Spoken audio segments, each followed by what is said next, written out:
নমস্কার, আজিজুল হক বলছি। ইতিমধ্যে আপনারা আমাকে সব চেনেন। একটা বিষয় নিয়ে লাইভ না করলে আমার মনে হয় ঠিক হচ্ছে না। আপনারা সবাই জানেন যে আগামী 19শে এপ্রিল কোচবিহার জেলায় ভারতের লোকসভা নির্বাচন কমিশনের প্রথম দফা অনুষ্ঠিত হচ্ছে। আমি কুচবিহার লোকসভা কেন্দ্রকে কেন্দ্র করে কয়েকটা কথা বলতে চাইছি।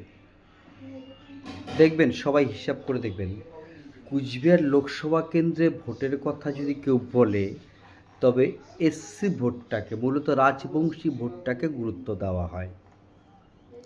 আচ্ছা, কুচবিহারে রাজবংশী ভোট কত আছে? মোর দেন